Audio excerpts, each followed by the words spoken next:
have been serenaded by the headlines. We've seen it. Consensus arrangement shaky. It's not certain.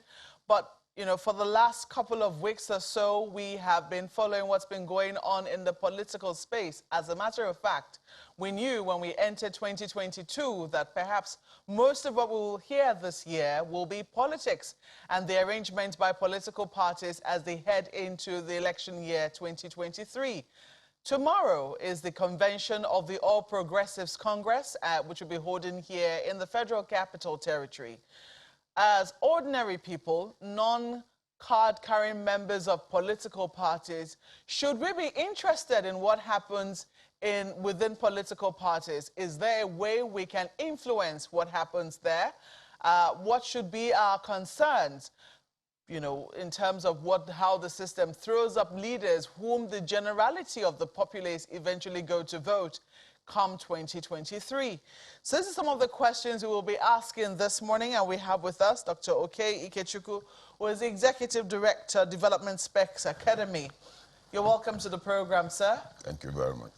I also know that we have a guest in our Lagos studios. Mr. Toye Sobande is the Strategic Leadership Consultant, a lawyer, and the President, Stevens Leadership Consultancy, also a member of the International Leadership Association. Mr. Sobande, welcome to Sunrise Daily. Thank you. Good morning. Good morning. Let me start with you, Dr. Ikechukwu. I'm sure that you are following what's been, or you've been following what's been happening. I was going to ask you about Anambra, but let's focus. Don't go there. Thank you. Let's start with, I mean, come on, why shouldn't I go there? No. Slapping may soon become a requirement for holding public office, so don't go there. Slapping. Come on. Give me a little credit. Anyways, tomorrow is the convention of the All Progressives Congress. They have been moving this convention for months now. I think the caretaker committee, which they initially inaugurated, was given 6 months to make that convention happen. It's taken well over 18 months for the convention to happen, but finally it's happening after a lot of shenanigans. And we're asking, as ordinary people, should we be concerned about what happens within the APC tomorrow? We should be concerned about what happens within the APC. We should be concerned about what happens within any political party at all in Nigeria.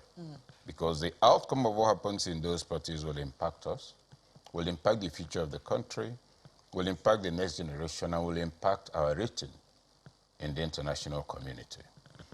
Now they are in the process of choosing a party chairman.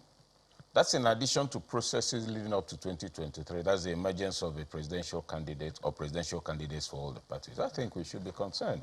And our concern is not at the level of empty criticism, grumbling, or name-calling, no. An evaluation of the candidates being thrown up, the amount of support they have, what they can be seen to represent will define the profile of the party. Remember, there are two basic publics evaluating what's going on there, and with a third as the actors.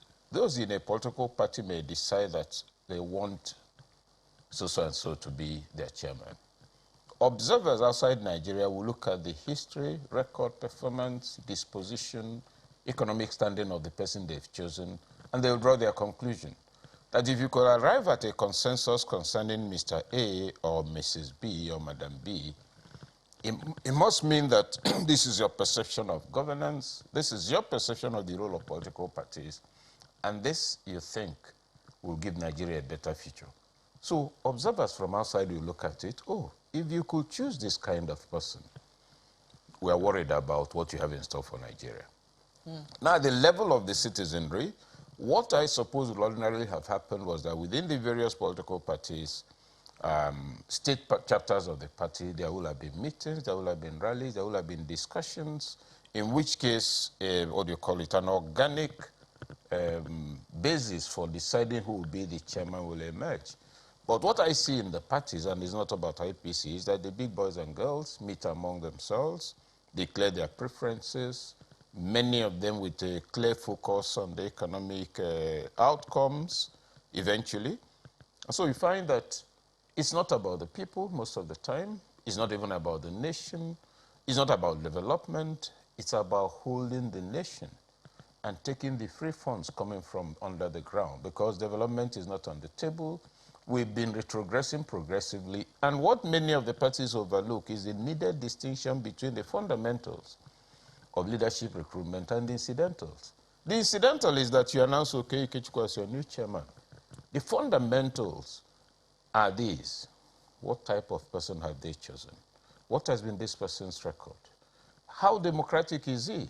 In any case, given his trajectory both before now and now, is he a supporter of internal party democracy?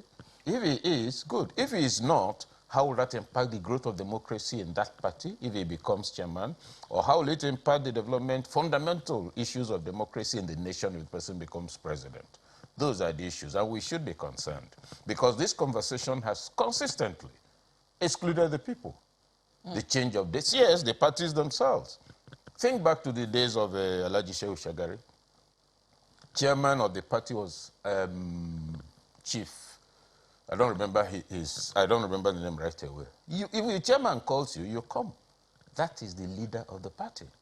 Today, political office holders are leaders of political parties, and so you see that a damaged notion of godfatherism has come into play.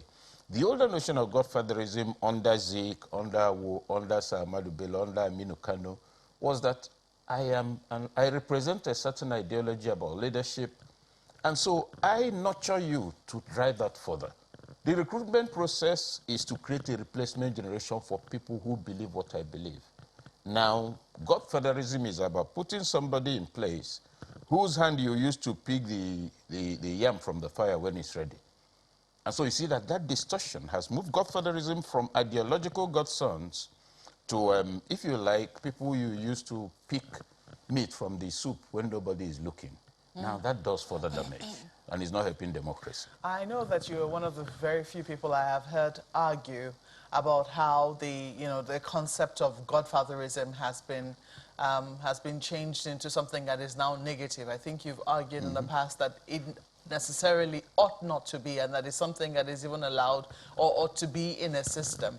But I have heard you, so many things that you have said in your opening statement now. I'm a little confused as to which line to follow in terms of state capture, how sometimes this is about deepening the hold on state capture, and it's not about the people.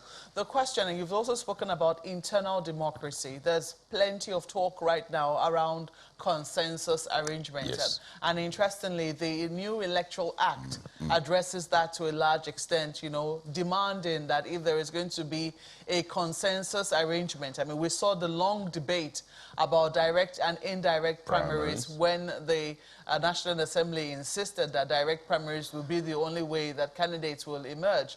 But we saw that when they eventually included the consensus option, they decided that all the parties involved will have to write in signing sign that they agree that this will be the consensus candidate. One will wonder how that is going to change the dynamics for what will happen tomorrow, and even for the other parties as they go into their own conventions. But let me quickly throw this to Lagos, to Mr. Sobande, if he agrees that the people should be interested. And if they are interested, how do they influence the process from the outside? At this point, thank you. I did appreciate Dr. Oke's opening statements, and he quite nailed it. So it's going to be like flogging a dead horse now, when the big boys and the big girls have sat down and they've decided this is the consensus candidate they have. So right now, the general atmosphere is that the people feel very helpless. Helpless in being able to make a representation as to what is their interest. And there we're now talking about building a political system that throws up an effective leadership process or leadership recruitment process that is already truncated. So what you're going to have is people will not be responding, they will rather react. And the reaction, of course, it will be negative. Of course, the internal dynamics of the politics in these political parties itself will be on the edge. You see a lot of internal protests, internal agitations. The best they can do right now, which most people in the political parties do, is to rush to social media and cry foul and make noise. and at the end of the day, nothing happens. Why? The people themselves are not involved in the funding of the political parties themselves. And what you don't put your money into, you don't have the mouth to actually even say anything. So the funding of the political parties rests in the hands of the big boys. They are the ones who own the party. They determine what happens and what will not happen. So if the people will have to have a say, then we have to review the finance structure or the funding system, funding process has to be very transparent, such that when people make contributions to the funding of the political party, because right now, when you look at the dynamics of how people are selected, the funding comes largely from maybe selling of forms. It's so elitist, it's so high that the average Nigerian who has ideal democratic instincts or views cannot vie for office. 20 million naira, as at last night, they've made over 700 million naira, and the president was saying that as a result of the consensus candidates, all the aspirants who have paid money, their money should be refunded back to them, which was not so before now. Once you pay, it's gone. So with that kind of dynamics, it limits people's ability to be able to make any effective contribution to change anything. But does it really limit their options? I mean, yes, we have two main political parties, but there are other parties. Yes, I mean, yes. So what can the people do if the candidate thrown up by this party and the other party does not seem to go well with the people? They don't quite see the qualities they're looking for. Isn't there an option for people? And I'm not, maybe I'm talking to third force, fourth force, or fifth force, or whatever. But can't the people do something? The people can do something. There are always options. The challenge is with the timing. This is year 2022. The election is 2023. The politicians don't wake up in the election year to plan for elections. They planned for this 10 years ago. They built structures 10 years ago. While a lot of us were sleeping and going around our normal business, they were mapping out strategies, they were building structures, they were spending money. Right now is the harvest time for them. So when you come on and you start agitating, you are trying to disrupt their plans. They'll take you out. But there's something Dr. Ikechukwu said earlier about the leadership of the party. By the way, Dr. Ikechukwu, the chairman of the National Party of Nigeria at the time that you were trying to remember is Chief Augustus Meredith Adisa Akinloye. And it is true. Yeah. Chief Akinloye spoke as national chairman of the National Party of Nigeria. Yeah. Everybody responded. Yes. Even the chairman of the Unity Party of Nigeria, the leading political opposition at the time, the chairman spoke, everyone listened. Yes. But it would seem like that's not been the case for a while. I think even in the Third Republic, the chairman of the Social Democratic Party was Babagana Kingibe. Yes. The chairman of the National Republican Convention was Chief Tommy Kimi.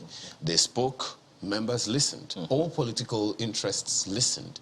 But it seems that that's been kind of toggled now. Yeah. What do you think is responsible for that? It's the power structure.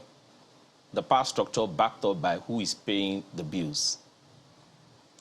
The issue right now, what is the current funding structure of the average political party in Nigeria? Is there a reason that was toggled? Because there is a way we have run presidential system of government in Nigeria since 1979. Yes. And it included this thing that you're talking about, the funding structure and everything. Everyone who wanted to be a part of the party, they played their role and all of that. So it would seem perhaps that the PDP, for instance, is trying to reorganize itself by having a national chairman that can be listened to and all of that. Exactly. And he spoke, everyone listened.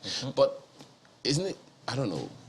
That is what is playing out with the recent crisis between Wike and Obaseki, where Obaseki has to assert his authority to say that at the state level, I am the leader of PDP here. Then I'm wondering, where's the chairman of the PDP for that state? Why is he not involved in that conversation? When a man will boldly come out and say that to you, he's saying that, look at the resources at my disposal, both in terms of instruments of violence, the resources in terms of funds, the ability to be able to provide the needed infrastructure for the party to thrive in the state is in my control. Listen, pardon me. Let me quickly take this to Dr. Ikechukwu. Some of the points you made, I just want to hear how it resonates with him. So, Mr. Sobande thinks that, you know what, people are perhaps late already to the party because this 2023 elections was perhaps planned a long time ago, and he believes that he who pays the piper dictates the tune, naturally, in the political setting. But I'd like to take a cue from what's going on in the APC right now, because you hear the governor say, we agree with what the president wants. This is what the president has said, and we'll go by it. But I almost doubt the fact that the president pays, I mean, the party structures, or is responsible for the funding of the party structure. So do you think that Mr. Sobande's idea of he who pays the piper dictates the tune, I mean, takes the day across board? Yeah, it does. You pay the piper either in cash or in kind, or you threaten him. Look, if you stop piping, I'll gun you down. So the president wields some level of veto power. He's a dominant force in the party. He can affect your fortunes as a person. And so to that extent, everybody is genuflecting and trying to respond to the president's reflexes. If you don't, you're taken out. So that makes a lot of sense. But I'll take two related points. Sobande has raised the issue about, what do you call it? It boils down to internal party democracy. If you pay, you get the ticket. But this is how, if the parties are serious, they should choose their candidates. That's for elections. Let all party members send in expression of interest. At a rate everybody can afford. If you like, even if you make it 10,000, that's assuming it's not the big boys who will continue funding subsequently. And so people do that. It actually will make the party stronger. With those expressions of interest, the party constitutes, whether for real or delusional, an evaluation committee. First at the state level, that look, in your state, your people believe you're good material for the presidency. And so the numbers are, first of all, moderated at the state level. A bit of the money you want to throw around goes into local party chairmen and state party chairmen, and out of the state, one person comes to the federal. Then there's a further evaluation using known criteria for leadership. What is your experience? What policy issues are you looking at? What's your understanding of the current national problems? What solutions do you have in view? How does that fit into our party manifesto? How are you going to create consensus, etc.? Now you begin to assess the candidates. Where that will help the party, even in the area of funding, is that the big boys and girls can then choose from all the candidates which ones to support.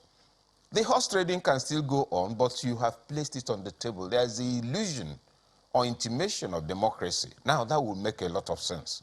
To that extent, if all these people are then brought forward to assessment, what's going to happen is that you and I may decide who to support. So all the money he is bringing and the one I'm bringing and 10 or 20 other people, you see that people will queue up around several candidates. But what it means is that funding of the party will not just be, because the matter of selling forms for 20, 40, Atiku obtained his form, according to him, paid by his friends, 40 million naira. Already that, I mean, is a statement about the elitist inclinations. But if we say it's open, and I went in, I'm a labor leader, I believe I should be the one who will lead this country, and I buy my form for 50,000, now, I lose at the state level. It tells the growth of democracy. So that's one thing to look at. But now, the matter of whether the people can make any impression, like he said, you see, you don't buy a generator after NEPA has taken light. The time to buy a generator is when you have electricity, and during the day, preferably. The party is over. It's not even that they're late to the party. In any case, they've also not been contributing anything to the party, either in terms of ideas or money. And in the last 20 years, we've evolved a culture of arms giving in politicking. I come, I pay, you call me leader, you help me rig elections, and somehow you manage to make yourself believe that I'm coming to Abuja to serve your interest, when I, in fact, have paid you up front. What kind of nonsense is that? But, and so Doctor, I come here, you're saying, oh, yes. Pardon me, I'm sorry, I recall this point you made, and, you know, in the trail of the points you were making, it came back again. And as much as possible, a lot of people are they still want to buy that generator anyway. At least, perhaps there will not be light in future, but at least make preparations. But the president made this statement recently when there was a lot of talk about the internal politicking in the APC, saying that, you know, the internal management affairs of the APC have been afforded generous media coverage over and above its importance to the voters of Nigeria. The president went on to say, when precisely the party's convention is held and who is the party's chairman is hardly a matter for the average voter. And you talked about how people should be involved, but it looks like the parties themselves are saying, this is not your purview. Wait till we're done, then you can now come to the table. So what do you make of that statement from the president? What I make of that is that the party leadership, and that's across all the parties, do not understand the meaning of political parties. They don't understand the meaning of party cohesion. They don't understand the relevance of ideology in party politics. That is the greatest proof of that. That I say something doesn't mean it's correct. What the president has said, is that true? Is that how political parties work anywhere in the world, all over the world? Is that how political parties worked in the First Republic or in the Second? The answer is no. When the people who constitute the bulwark of your party identity and existence, and you've come to the conviction, absolute certainty that, look, chase them, let them be in the corridor. When we finish, somebody will talk to them. Already it's not a democracy. And that's what we've been present for 22 years now. It's not about APC. All the 16 years of PDP, was it any different? Was it still not the same thing of big boys and girls? And when you try to make a distinction between the two parties, APC is not made up of more than 60% former PDP members. So back to the issue you're raising, and in substantive terms, that statement is incorrect, is unhelpful to democracy. It signposts the delusion and confusion in our political parties, and it further accentuates the mistaken assumption of the political elite in this country that, you see, we have Nigeria. When we finish deciding what's good for the people, we'll go and tell them. Without a diagnosis even of what is wrong with them. Okay. Well, so Doctor, you find that the crisis... Well, the solid point that you have made there only raises one question on my mind, and I'd like to throw that to Dr. Sobande here.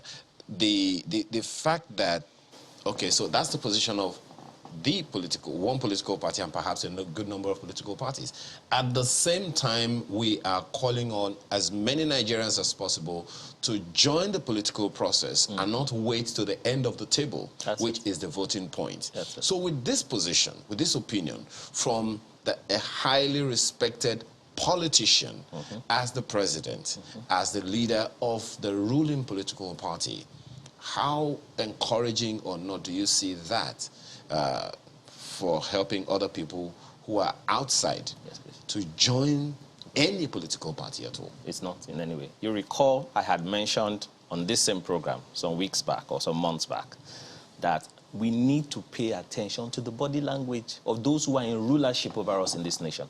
Not leadership. We don't have a leadership structure. And these are the ways in which you discern between leadership and rulership. That statement is what a ruler will use to converse with his people, to communicate to his people. He's not the first Nigerian president that will say that. We've had a president who had told us in time past that, oh, don't bother about us. This is a family matter. That the PDP crisis at the time was a family matter. That one was shorter than this. So the body language is not inclusive and in any way is not democratic.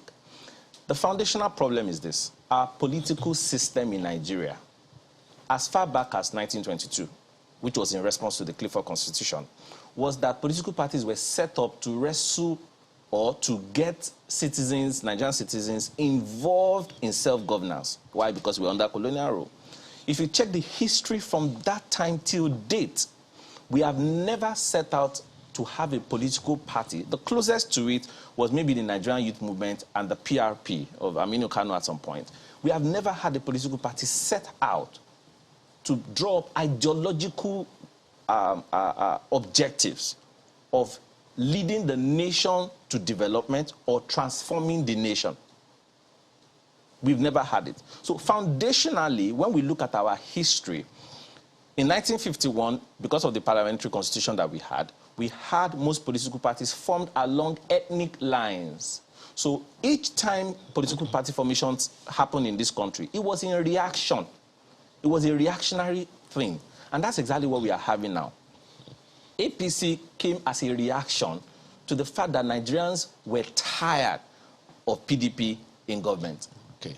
But my apologies, and I know you have a lot more to say about that. But so what that then means, what does that then mean for us as a people? Yeah. If we want to change the dynamics of politics, Yes. we want to change the process of recruiting leaders into the Governance system. into governance, but the recruitment agencies, I'll call them recruitment agencies, which are these political parties. The recruitment agencies have a way of excluding potential candidates, if I can use that term, from drawing from what you have said now. So where does that leave the Nigerian? Where does that leave more than, well, a good number of Nigerians who are not members of political parties, but who should get involved in the process? Yes.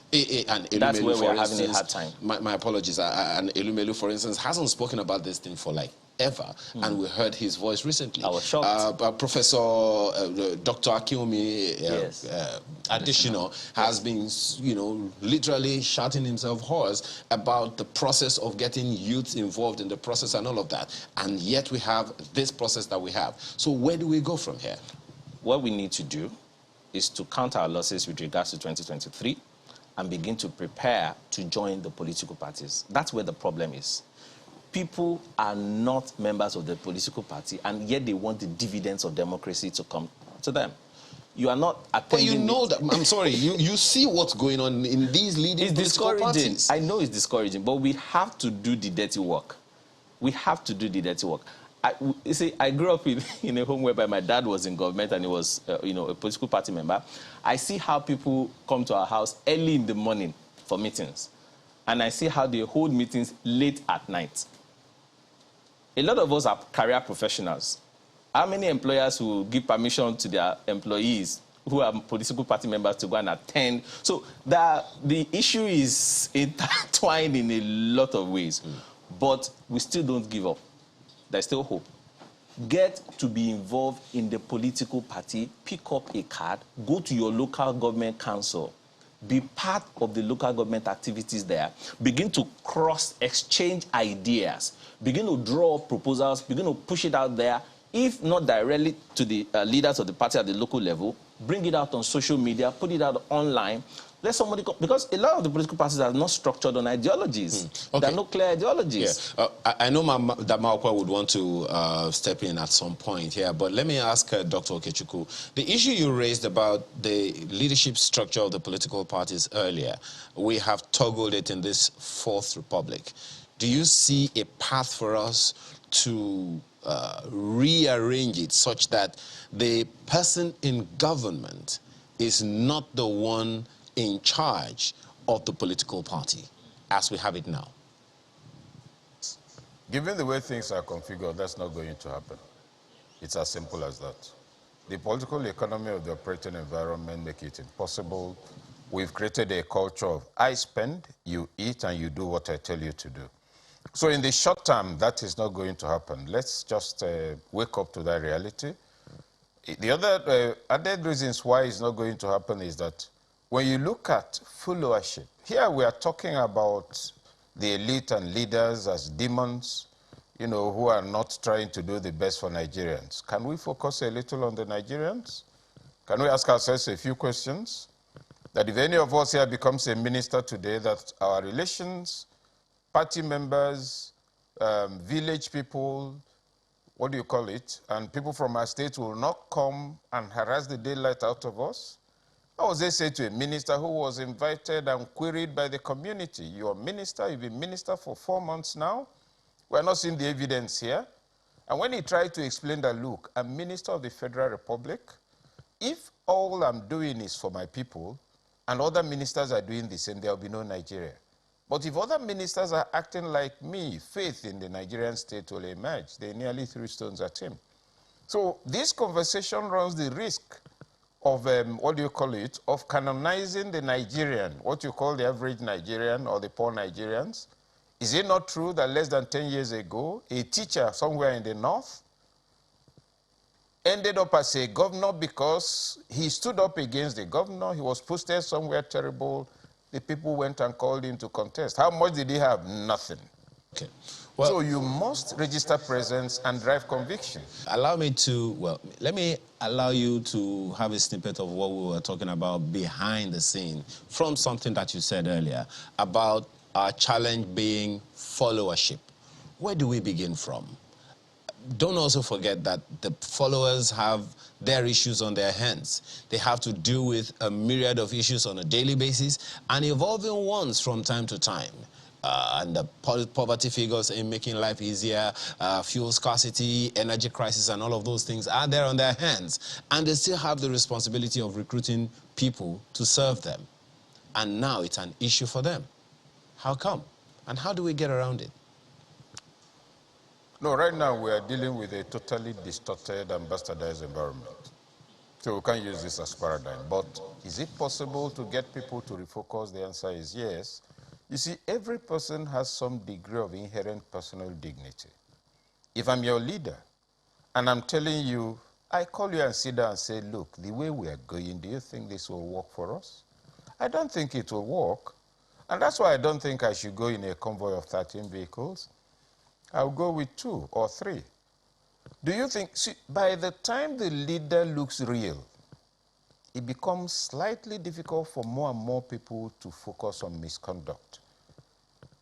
It becomes difficult for people to just use the fact that they are hungry to think that they are justified in misbehaving. You can endure hunger. Sometimes you miss breakfast, but you'll be seen to be mutual and joint sacrifice.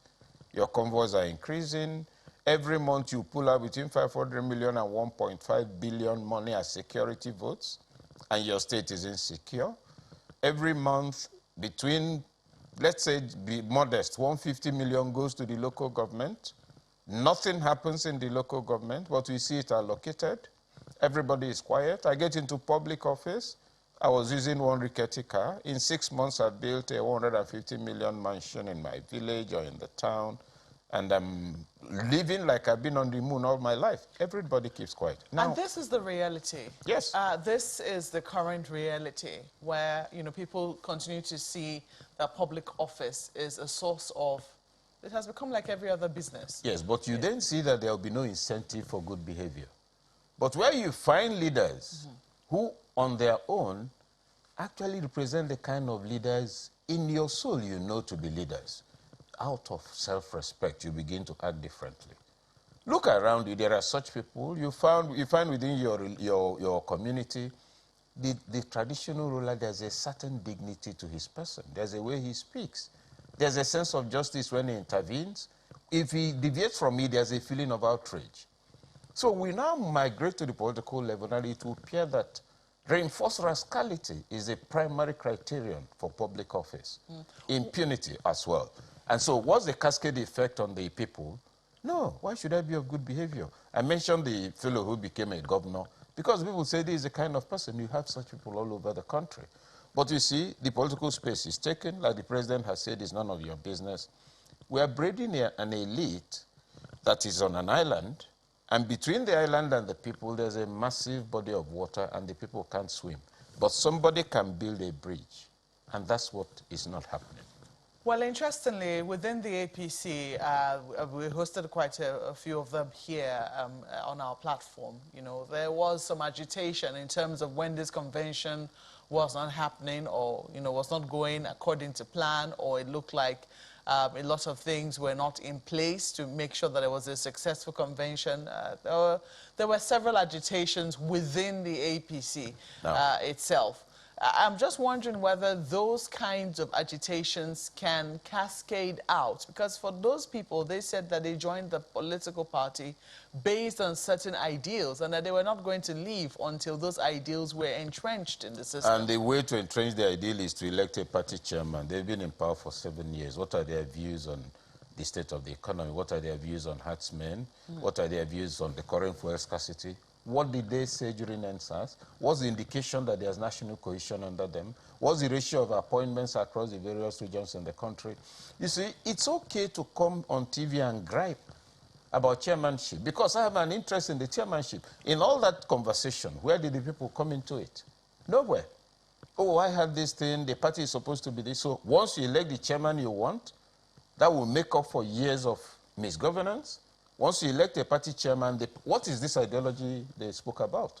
So we must also, in public discourse, make a distinction between those who are inspired by political umbulumiri, and those who understand party politics and party ideology. Position taking and positioning is when many of them are mistaken for leadership. Oh, this is my candidate, they are not supporting him, there's no party democracy. How am I living? Yeah, but even party democracy, you have to ask, why is it that, I mean, if political parties exist because we have something called democracy, and within the political parties themselves, there is no such thing. There is no such concept. That's why aren't we in trouble already? Not in volumes of trouble. You know how what you call a rolly trouble, as he's going, he's picking up more. The example, the reference I made to how to make the parties belong to the people. Look, choose, I want to contest, there's nothing wrong with it, through the nomination forms open. You will see organizers who will buy the form. First, money will come into the party. Second, he will say, I contested. Do you think that we missed a chance with the National Assembly having to go back and add the indirect primaries and consensus option? Do you think that we really missed a chance when direct primaries was the only thing stipulated in the Electoral Act? Yes, it could have been. But you see, the hammer came from the judiciary, because no matter what law you make, it is the judicial arm of government that ultimately validates all laws. So that judgment struck it. But the point is that even the debate, even the attitude of the governors, you see, it's not about democracy, it's about hegemony building. Because if you allow delegates, if you allow people who are appointees to be delegates, my appointees will vote for me. Now, my appointees are not the people. My appointees are not the people who elected. My appointees don't have constituency offices. Well, what the judiciary did was a different one. Okay, yes, that's true. It's related, yes. But that one about direct primaries and indirect primaries and consensus was the president. The president said, if you include this, I will sign it. Count me out. No, I will sign, but if this is there, I won't. Exactly. Now, the National Assembly, supposing the National Assembly overrode the president, it will be the law, right? Indeed. Why didn't the National Assembly? Because the National Assembly, even the language of the National Assembly will say the government, forgetting that the government is made up of the executive represented by the president, the National Assembly headed by the Senate president, and the judiciary headed by the head of the judiciary. So that refusal or that failure to assert identity is part of what got us to where we are today. Sorry, this is the position we've taken. But if you look at the dynamics of the persons concerned, if there's a suggestion or indication or even proof that I'm occupying a certain position because I got this endorsement, it means that while I'm there, I must continue to be of good behavior. So you come apply a little pressure, I comply, democracy suffers, Nigerians lose. That's what we are living with. Otherwise, we had a chance in those provisions to actually move Nigeria into the conversation. Not just the political elite that has come to represent, if you like, a colony of locusts. Because look at the trajectory. You see green leaves in front. What you see behind are dried out stems. The expenditure on the ruling elite is abominable. It doesn't exist anywhere in the world. And look at this. Any village you go to today, if you saw that village last in 1999, if you go back there, it will look the same. You won't miss your way. The parts are still there. The dirty thing is still there, but there are a few new houses. People have grown richer, have become billionaires. So assuming even there's the, I won't use the word transfer of wealth, there's the enablement of the living environment so that local economies can thrive, it will make sense. But it's not happening. Now look at what Soludo is trying to do in his state. If, for instance, you have to use the clothes made in your state, more people will start producing and they will employ more people. If you use cars made there, the company will produce more. If you now use local delicacies for state entertainment, farms will come alive. That can happen all over the country. Gandhi, what did he do? Today, Tata vehicles all over the world, and Tata is producing heavy-duty military equipment even for advanced nations. When the man started, they were laughing at him, just as they're laughing at Innocent. You know, so you find clothing too. He brought out what he was wearing, set it on fire in public in a rally, and said, listen, For as long as you wear this thing which is imported, you're creating more factories there. All of you are jobless. Now, that's the kind of leadership that will lead to faith. That if you say, look, don't misbehave, they say we shouldn't. I think we've suffered enough under this misconduct. But it's not happening at the national level. We're talking about position taking. We're talking about who. And the illusion remains sustained that, look, give this man the position of chairmanship. Well, I know that Mr. Sobande spoke to how, you know, we do things on an ad hoc basis and we're more reactive, and how the APC came into existence as a reaction to, you know, years of, let's say, tiredness within the PDP. Just one or two sentences of reaction. Okay, just 2 sentences, and I'll throw it back to him. Every political party is a reaction, either to an existing reality or to the political processes around it, or to the change it wants to introduce. That's why I could generate an ideology. It's a reaction to the reality. So parties exist as a response to social and political reality. I thought I should add that. Well, so there'll be questions as to how well this experiment has worked. Tomorrow they'll be hosting another convention, and I'm trying to bring it down to, you know, the reality that we currently have within us. This party has now been in governance at, you know, at the federal level and also in different states for at least 7 years. And there'll be questions as to how well they've done. And if they haven't done well, you know, if the people decide that they haven't done well or they have done well, it's up to the people. But tomorrow, are we going to be looking on helplessly as things unfold within the APC? Or do you think that, you know, as the convention takes place tomorrow, people can actually make demands of, you know, of what they expect should go on within the party? I don't want to sound like a pessimist, but we are just going to sit down, look. That's what we're going to be doing tomorrow. That's the realistic thing to do. Let's see how it plays out. And like we normally do, let's pray, which is our most favorite action in this part of the world, that God will intervene on our behalf. He will fight our battles for us, and they will implode. I see the sarcasm you're throwing into this. That's the only thing there, you know. But to give people any false hope and say something magical will happen tomorrow, nothing will happen. Dr. Ikechukwu has spoken about the kind of leadership we want to see. Yes. You said it's rulership earlier on, not leadership. But tell us what kind of followership we should see 11 months to the general elections. And there's a job of work. Whether or not we will sit down, look for tomorrow or not, but there's still some work ahead. Yes. By the way, we still have a government, we still have governments in power across board.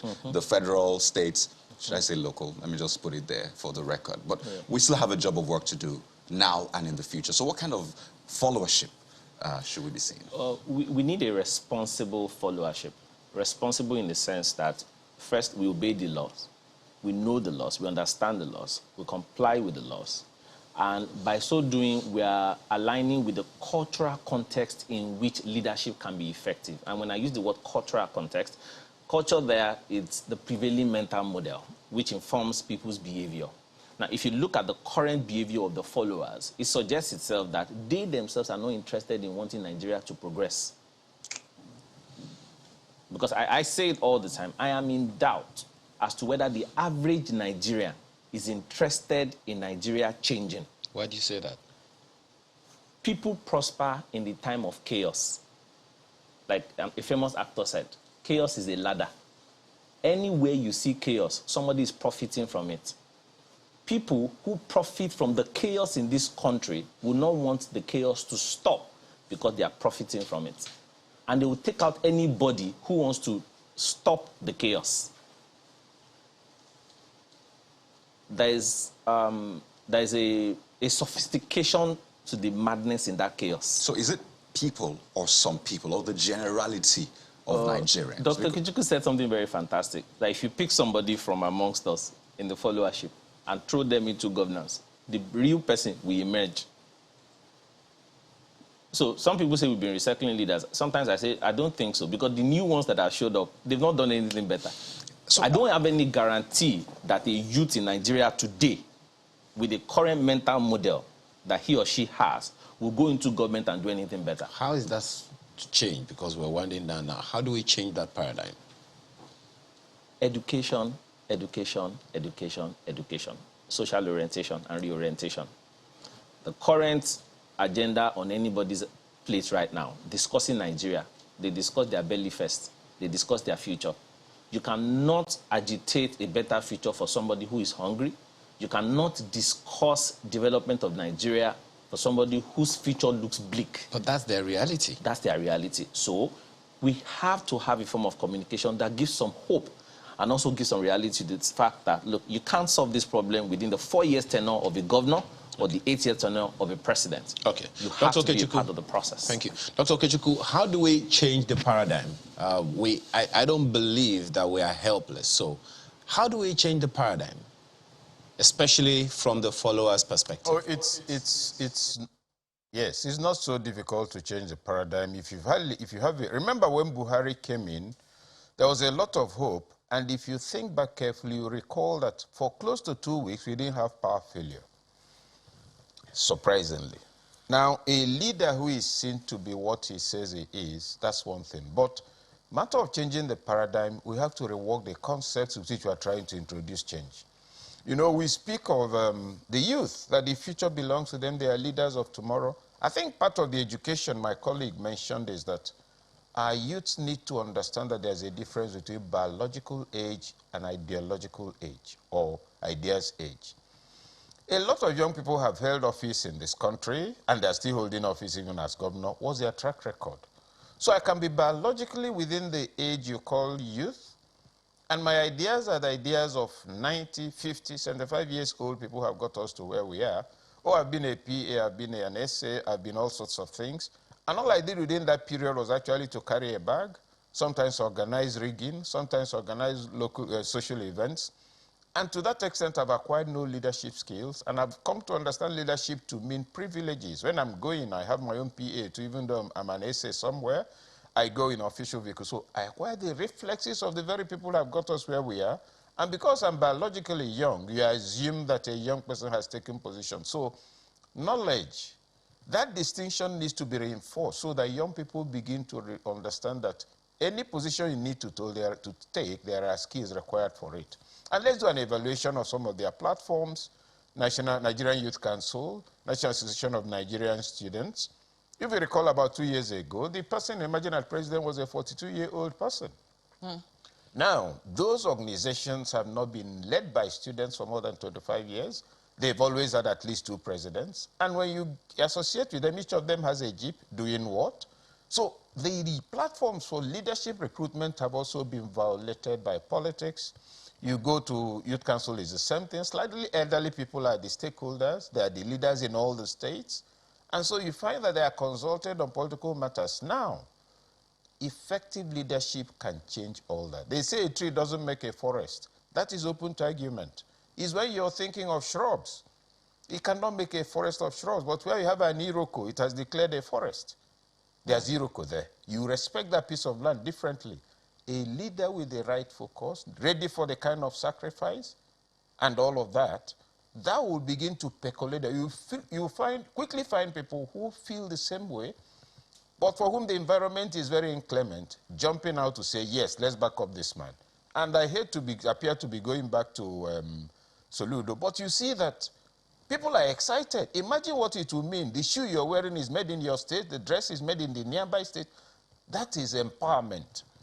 This thing they say empowerment program, you gather young people, Dr. teach them how to make soap. Yeah, we're almost totally, in fact, we are out of time. If you leave me, I'll go until next week. I know that for a fact. So let us, call it a wrap here. We have to thank you. We hope that, tomorrow will not just be a case of sit-down look. It's sad that when the political actors themselves are not here, because I know that they certainly will have a very different perspective. But hey, we'll get plenty of that. They're lucky they're not here. Much later. We have to thank you both for coming on the program this morning. Dr. Toye Sobande is Executive Director, Development Specs Academy, and Mr. Toye Sobande is a Strategic Leadership Consultant, a lawyer, and also President, Stevens Leadership Consultancy, and member, International Leadership Association.